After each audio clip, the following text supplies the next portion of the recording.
اور ناظرین، جس طرح سے گزشتہ رات اراکین پارلیمنٹ کی گرفتاریاں عمل میں آئیں، آج اسپیکر صاحب نے اس کا نوٹس بھی لیا، اسلام آباد کے آئی جی کو انہوں نے طلب بھی کیا، ساتھ ساتھ انہوں نے کہا کہ کل جس طرح سے یہ جو واقعہ پیش آیا اس پہ حکام کی جواب طلبی بھی ہوگی اور ایف آئی آر بھی کٹوائی جائے گی۔ کھوسا صاحب، میں آخری سوال آپ سے یہ ضرور کرنا چاہوں گی، سپریم کورٹ کی جو ججز کی تعداد میں اضافے کا جو بل ہے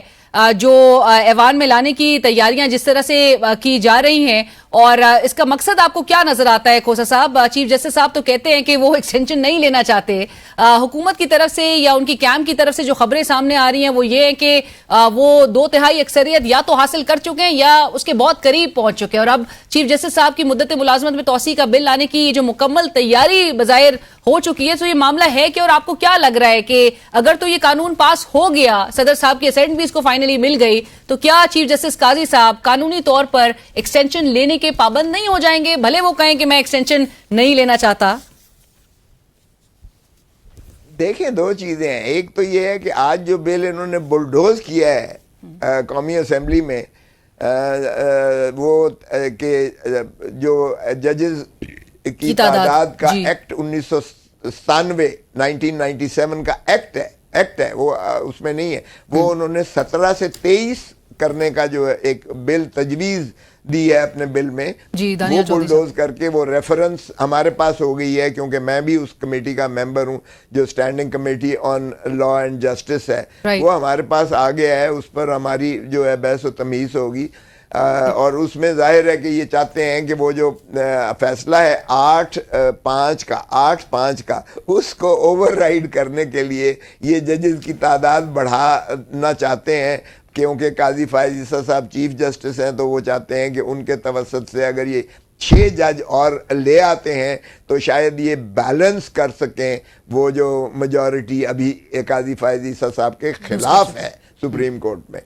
تو اس کو بیلنس کرنے کے لیے ایک تو یہ ہے، وہ تو خیر دیکھیں گے ہم جب کمیٹی ہمارے پاس جب بھی آتا ہے تو ہم اس کی جو بھی کریں گے وہ آپ کے سامنے، اور یہ مدت ملازمت میں اگر توسیع، جہاں تک دوسری دیکھیں مدت ملازمت کی آرٹیکل 179 کو آئین کی ترمیم کرنا پڑے گا، جس میں 65 سال سپریم کورٹ کے ججز کی عمر تعین کی گئی ہے۔ اب دو ان کے پاس پروپوزلز تھیں، ایک یہ تھا کہ چیف جسٹس کے پوسٹ کو ٹینیور پوسٹ بنا دیں 3 سال کے لیے، ایک یہ تھا، وہ قاضی فائز عیسیٰ صاحب کو 3 سال دے کے جسٹس منصور علی شاہ بھی فارغ ہو جائیں گے، جسٹس منیب اختر بھی فارغ ہو جائیں گے، جسٹس عائشہ ملک صاحبہ بھی فارغ ہو جائیں گی، تو وہ تو اب ان کی اتنی ریزسٹنس اپنے اندر سے ہو گئی کہ اب یہ چاہتے ہیں کہ 3 سال سبھی کی جو ہے بڑھا کر قاضی صاحب کو جو ہے یہ 3 سال یعنی 2 سال اور دے دیں، تاکہ یہ اپنے من پسند فیصلے لے سکیں، یا اپنا آپ کو جو غیر آئینی اور غیر قانونی جس طرح قبضہ کیا ہوا ہے اس قبضے کو جو ہے وہ کسی طریقے سے لولے لنگڑے انداز سے بحال رکھ سکیں۔ یہ ہونا نہیں ہے، اس لیے نہیں ہونا کیونکہ 2/3 دیکھیں، ایک تو یہ ہے کہ 2/3 آف دی انٹائر ہاؤس علیحدہ دونوں ایوانوں کے، یعنی آپ کا قومی اسمبلی کے 342 ممبرز میں سے 342 ممبر، یہ نہیں کہ جو اس وقت موجود ہیں، 342 ممبر میں سے 2/3، وہ تو جب تک ہماری مخصوص نشستوں کا فیصلہ نہیں ہوتا، جو الیکشن کمیشن کے پاس سپریم کورٹ کے 13 رکنی بینچ نے 8-5 سے بڑا واضح، بلکہ میں کہوں گا 11-2 سے انہوں نے پاکستان تحریک انصاف کو کہا ہے کہ سیاسی جماعت ہے اور اس کا استحقاق ہے، جو الیکشن کمیشن ابھی تک جو ہے وہ اس پہ روکے ہوئے ہے، یعنی انہوں نے ایک چٹھی لکھ دی ہے۔ بٹ سائملٹینیسلی کھوسا صاحب، آپ کے اپنے ہی لوگ آپ کی جماعت کے وہ یہ بھی کہہ رہے ہیں، اسد کیسر صاحب نے بھی کہا کہ ہمارے لوگوں کو نامعلوم نمبر سے کالز آ رہی ہے اور پریشر دباؤ جو ہے ان پہ ڈالا جا رہا ہے، سو اس قسم کے حالات بن سکتے ہیں جہاں پر یہ ووٹس کے لیے اور نمبرز کے لیے یہ دباؤ جو ہے وہ مزید بڑھایا جائے۔ نہیں دیکھیں، ایک تو 2 کیٹیگریز سپریم کورٹ نے کی تھی، ایک انیکسچر اے جس میں میں بھی شامل ہوں، 39 ہم وہ لوگ تھے جنہوں نے پی ٹی آئی لکھا تھا کہ کس جماعت سے آپ تعلق ہیں اور کس جماعت کی ٹکٹ پر لڑ رہے ہو، ساتھ ہی بیان حلفی بھی ہم نے لگایا تھا، حلف نامہ بھی دیا تھا. وہ تو سپریم کورٹ نے کہا کہ یہ پی ٹی آئی کے